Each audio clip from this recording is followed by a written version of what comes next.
오늘 함께 나눌 이 11장 이 말씀은 기도에 관련된 내용입니다. 기도. 기도의 일반적인 의미는 찾아보니까 이렇게 되어 있더라고요. 개인적인 소원을 이루기 위해서 신의 동정을 받기 위한 여러 가지 행위를 하는 것. 그래서 정성을 다하거나 소위 말해서 어떤 기행이라고 하죠. 그 특별한 어떤 행동, 그리고 좀 보통의 행동에서 벗어난 그것을 행하는 것을 기도라고 합니다. 그래서 이것은 극단적으로 가는 경우가 꽤 있습니다. 미신인데 그 자신의 그 진정한 열심을 보여주기 위해서 뭐 몸에 상처를 낸다든지 아니면 뭐 자신에게 고행을 가하는 거죠. 더 지나쳐서 자신이 가장 소중하게 생각하는 뭐 그 어떤 것을 신에게 바치는 행동을 하는 거죠. 그래서 뭐 극단적인 예지만 뭐 아내를 아니면 아들을 이제 인신 제사를 하는 경우도 있습니다. 그리고 실제로 이스라엘 백성의 역사 속에서도 이방 신에 넘어가서 인신 제사를 지내는 그런 경험이 있어요. 그게 어제 말씀을 잠깐 나눴습니다만 그 흰놈 골짜기가 바로 그 자리였습니다. 그 몰락이라는 신에게 자신의 정성을 보여주기 위해서 자기의 아들, 딸들을 거기에 바치죠. 그래서 피해 골짜기입니다. 지옥의 구덩이라 이렇게 지금도 이스라엘 백성이 부릅니다. 어쨌든 기도가 그런 것 같아요. 미신적인 기도입니다. 자신이 이루고자 하는 소원을 이루기 위해서 자신의 모든 행동을 다 신 앞에서 하는 것. 그리고 그 목적은 신의 감동을 얻어내기 위한 것이죠. 그렇지만 우리가 하는 기도는 그것과는 다르다는 것을 우리는 분명히 알아야 합니다. 확신을 갖고 하나님께 구하며 기도 응답 받을 줄 믿는 것. 이것이 오늘 본문에 근거한 기도의 비결이고 의미라는 것이죠. 그러니까 우리가 앞서 말했던 우리가 일반적으로 알고 있는 기도의 의미와는 좀 다르죠. 소원을 이루기 위해서 그 신 앞에서 모든 정말 행동의 끝까지 하는 그것을 말하는 게 아니라 확신을 갖고 하나님께 구하고 기도 응답 받는 것을 믿는 것인 거예요. 그러니까 우리가 하는 기도는 이 믿음이란 행위와 밀접하게 연관되어 있다는 것이에요. 다르죠. 분명히 다릅니다. 확신을 갖는 것이 먼저 필요하고 그 다음에 그 확신 갖는 것을 하나님께 구하고 그것을 믿는 이 행위가 바로 기도의 행위에 포함되어 있다는 것이에요. 여기서의 확신은 무엇을 말하는 걸까요? 확신. 네, 이것은 하나님께 영광이 되는 것입니다. 야고보서 3장 1절에서 말하는 것처럼 정욕에 쏠려고 잘못 구하는 것이다라고 말하는 반대의 개념이죠. 하나님께 영광을 구하는 것, 주의 영광, 주의 이름이 높여지는 것을 말하는 것이에요. 그래서 저는 이 확신에 대해서 조금 그리스도인들이 폭넓게 좀 적용해야 된다고 생각합니다. 가령 내가 사회생활 속에서 사람들이 손가락질을 받는다는 것은 그리스도가 주는 고난이 아니고서는, 그러니까 예수님을 믿는 그 믿음을 통해서 얻어지는 고난이 아니고서는 어려움을 당하거나 고통을 당할 이유는 없다고 생각합니다.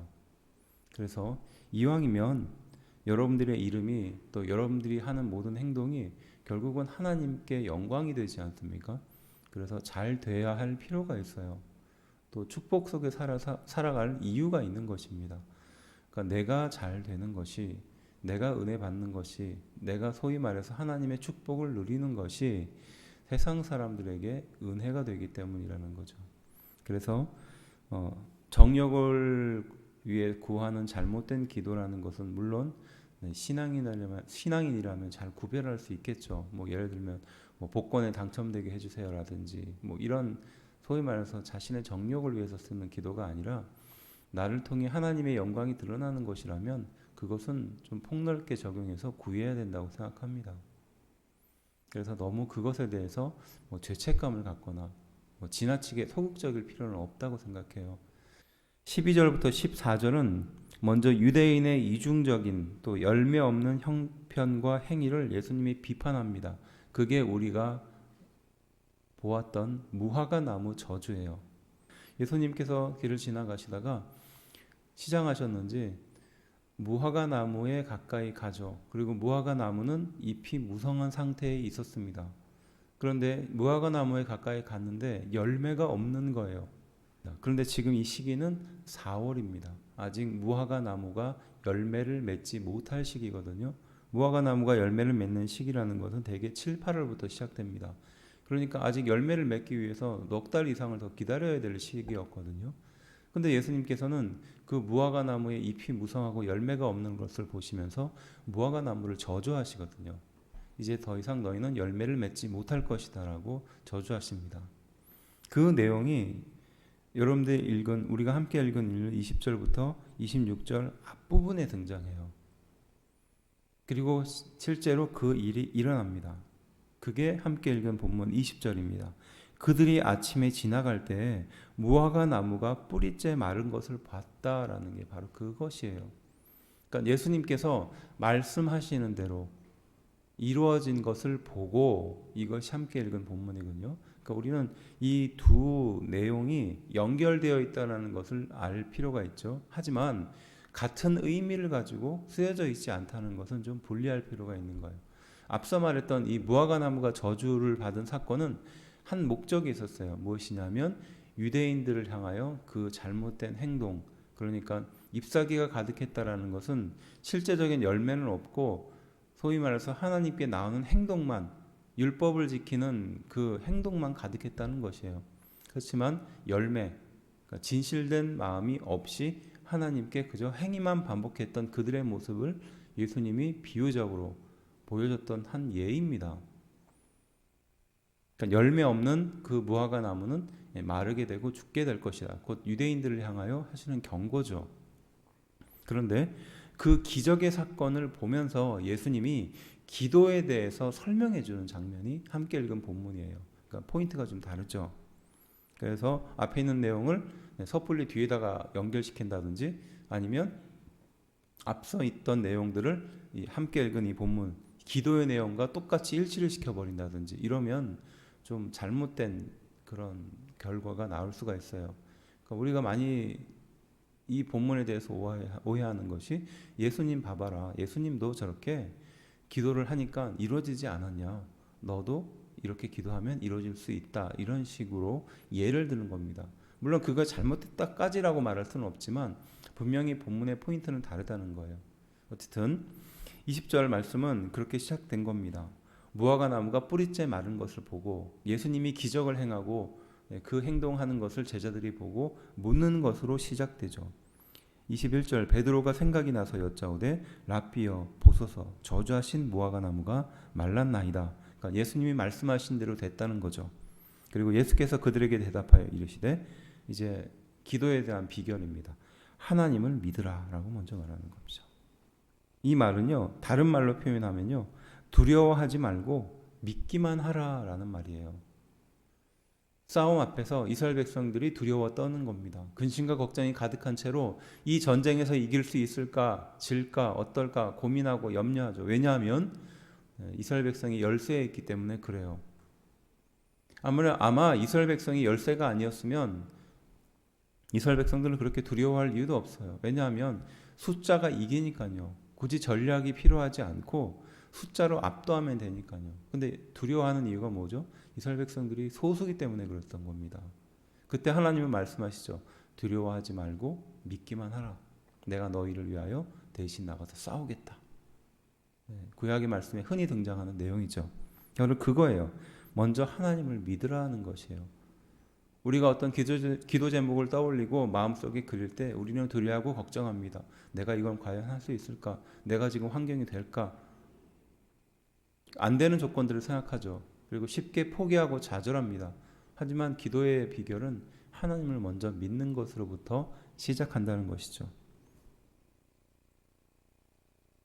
그래서 23절 내가 진실로 너희에게 이르노니 누구든지 이 산더러 들리어 바다에 던져지라 하여 그 말하는 것이 이루어질 줄 믿고 마음에 의심하지 아니하면 그대로 되리라 라고 말합니다. 여기서 산더러 이렇게 해서 던져지리라는 것은 당시의 속담이었습니다. 그러니까 어려운 문제를 해결했었던 사람의 어떤 예를 보여줬을 때 이 속담을 들었던 거거든요. 그러니까 너희가 인생을 살면서 진짜 안 되는 문제, 해결이 되지 않는 문제, 그런 문제를 가지고 이야기하는 겁니다. 그것을 가지고 의심하지 않고 기도하는 믿음을 가질 때 이루어 주신다는 것이에요. 믿으십니까?